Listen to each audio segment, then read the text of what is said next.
Question देखिए 44 number कह रहा है शीशे के एक बेलनाकार ग्लास की भीतरी व्यास 5 सेंटीमीटर है, किंतु उसकी पेंदी में एक अर्धगोलाकार उठा भाग है, अर्धगोलाकार उठा भाग है जो उसकी क्षमता को कम कर देता है।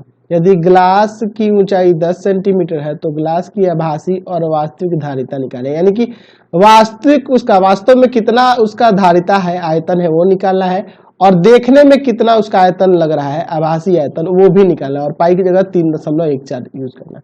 चलिए मैं एक बेलनाकार ग्लास बना लेता हूँ, फिर आप थोड़ा क्वेश्चन को समझोगे, अच्छे से समझ लोगे क्वेश्चन को, तो आपको समझ में आ जाएगा कि क्वेश्चन में कह क्या रहा है।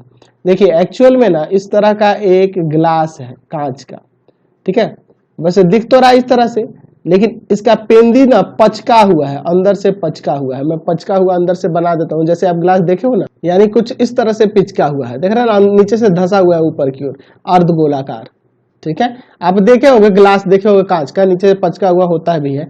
चलिए मैं इसमें लिख देता हूँ इसकी ऊंचाई और त्रिज्या वगैरह। चलिए इसकी ऊंचाई टोटल दी हुई है 10 सेंटीमीटर, ठीक है, और इसकी त्रिज्या जो है ना, त्रिज्या अंदर से त्रिज्या, ये आंतरिक त्रिज्या इसलिए कह रहा है ना, भीतरी त्रिज्या इसलिए कह रहा है ना, गिलास की मोटाई होती है ना, तो उतना मोटा अगर बाहर की त्रिज्या रहेगी तो उतना पानी कम ना हो जाएगा, ठीक है, तो इसीलिए ये आंतरिक त्रिज्या, यानी कि हमें एक्चुअल धारिता का पता चल सके।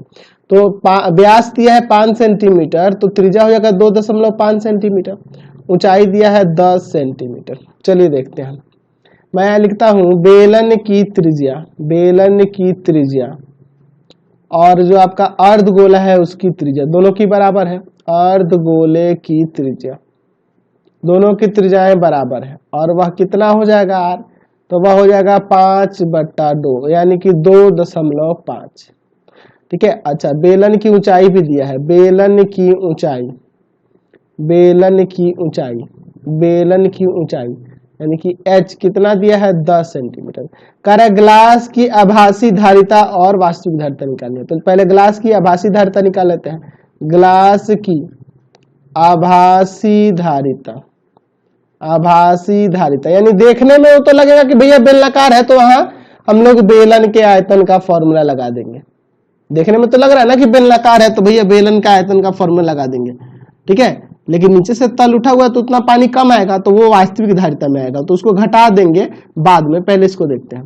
पाई की जगह 3.14 यूज करना है। आर त्रिज्या कितना है, तो त्रिज्या है 2.5 गुना में 2.5, और h का मान, तो h का मान है 10 सेंटीमीटर क्यूब। चलिए इन सब में गुना कर दिया, आ जाएगा 196.25 सेंटीमीटर क्यूब। ये आपकी ग्लास की आभासी धारिता होगी।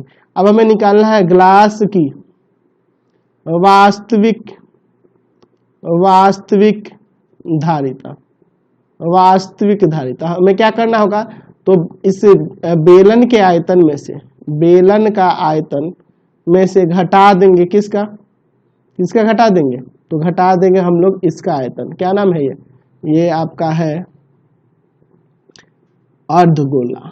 अर्धगोले का आयतन, ठीक है। चलिए तो बेलन का आयतन हम लोग ऊपर निकाले है ना जी, जो आपकी आभासी धारिता है 196.25 सेंटीमीटर क्यूब, माइनस अर्धगोले का तो 2/3 पाई are cube.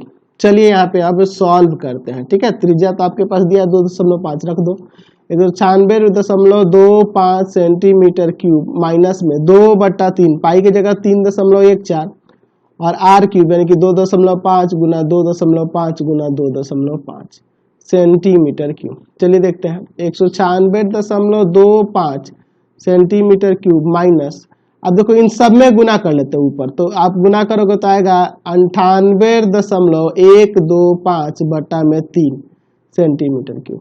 196.25 centimetre cube minus, इसमें से भाग कर दो, आ जाएगा 32.7 सेंटीमीटर क्यूब। चलिए इसमें से इसको घटा देंगे तो 163.55 आ जाएगा, 55 लगभग में सेंटीमीटर क्यूब आपकी वास्तविक धारिता हो गई। क्वेश्चन